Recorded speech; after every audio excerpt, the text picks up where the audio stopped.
depuis ma position, en collaboration avec les gens que je retiens honnêtes, parce qu'il y a trop de marabouts dans cette histoire, il y a trop de faux charlatans.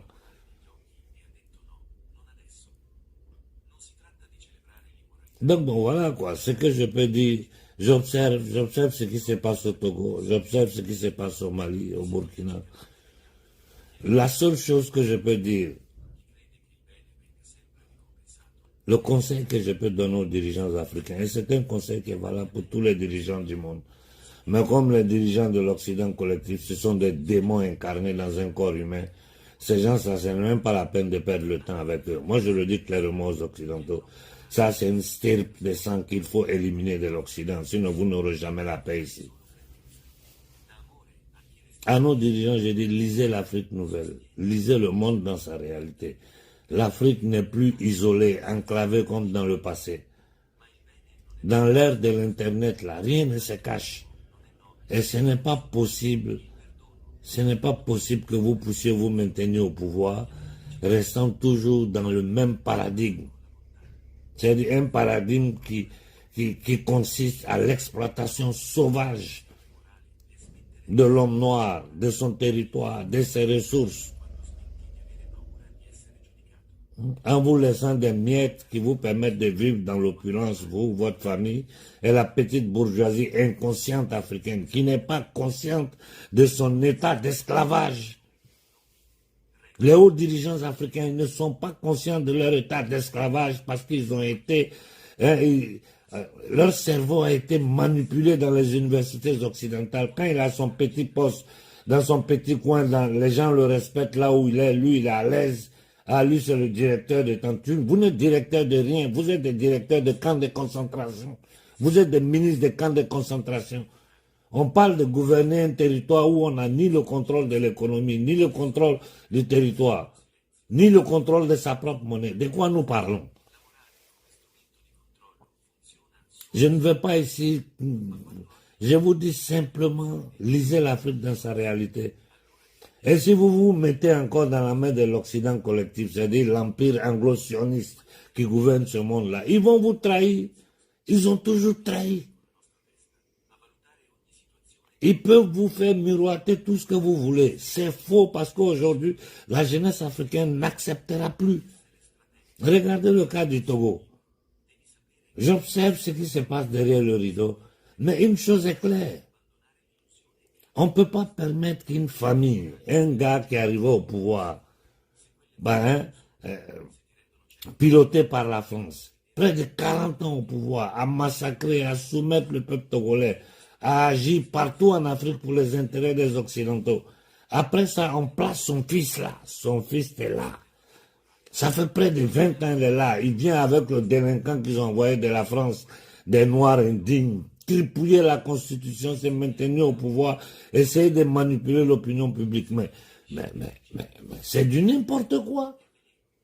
Cela doit dégager. Nous devons seulement être vigilants de ne pas nous retrouver dans la même situation du Gabon. Parce que quand ils voient qu'un de leurs dictateurs, un des nègres de salon, ne peut plus rester au pouvoir, et ils ont déjà opéré au moment où je vous parle là, ils savent qu'ils doivent mettre à la place des Yadéman. C'est aux Togolais de savoir eux aussi qui ils veulent mettre à la place des Yadéman. Et nous, notre rôle, c'est vous dire, lui là il ment, lui là il dit la vérité, c'est à vous de choisir. Mais il n'y a pas de doute sur le fait que tout ce bordel-là doit dégager de l'Afrique. Et Yadéman aujourd'hui, c'est un pion central de la politique france-africaine, donc ça veut dire de l'Union européenne en Afrique. Ils se sont créés leur panafricanisme, ils ont tout fait, mais est-ce que ça a marché? Ça n'a pas marché, parce que la jeunesse est consciente. Donc il n'y a même pas à discuter. Vous vous êtes levé, vous ne vous asseyez plus. Si vous vous asseyez aujourd'hui, demain vous allez vous lever encore, parce que la situation va s'aggraver de jour en jour. Regardez où l'économie mondiale est en train de partir. Nous, on est la terre la plus bénite. Une terre bénie. L'Afrique, il y a tout. Mais on n'a pas à manger, on n'a pas d'eau potable, on n'a pas de courant. De quoi nous parlons? Donc je donne un conseil à tous les jeunes dirigeants africains qui arrivent au pouvoir. Lisez l'Afrique. Parce que tout ce que vous avez fait derrière le dos des Africains, en comptant sur ces gens-là, vous êtes en train de vous sacrifier parce qu'ils ne vont jamais rien respecter.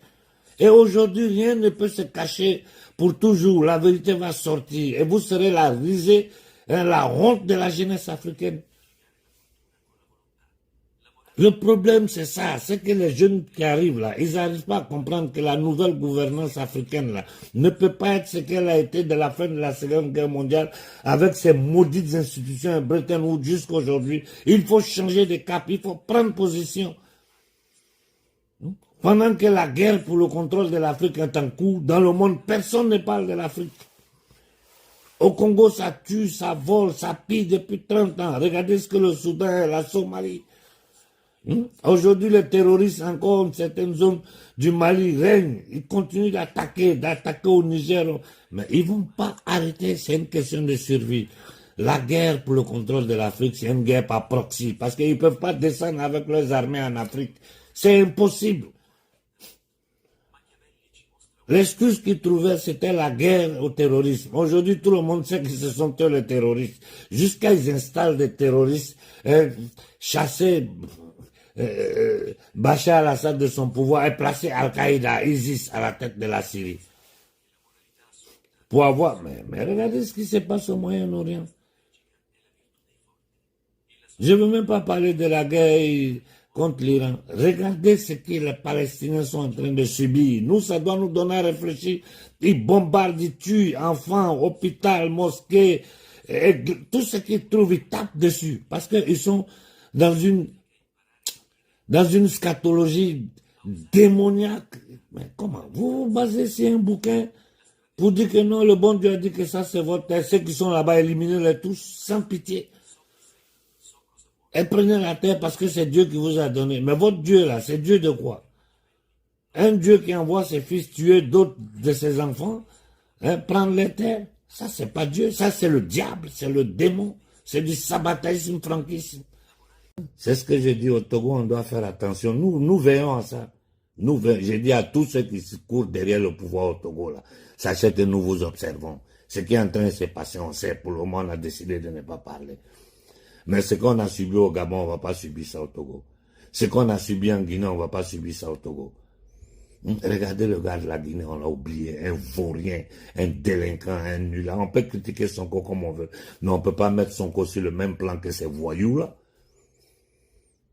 On ne peut pas mettre Assini sur le même plan que Doumbia. Écoutez, soyons sérieux. Il faut faire la différence entre Coca-Cola glacé et caca collé au caleçon. On ne peut pas mettre Olingué ce vaurien, ce nulard, cet inconscient, il me fait vomir. Quand je le regarde, j'ai honte.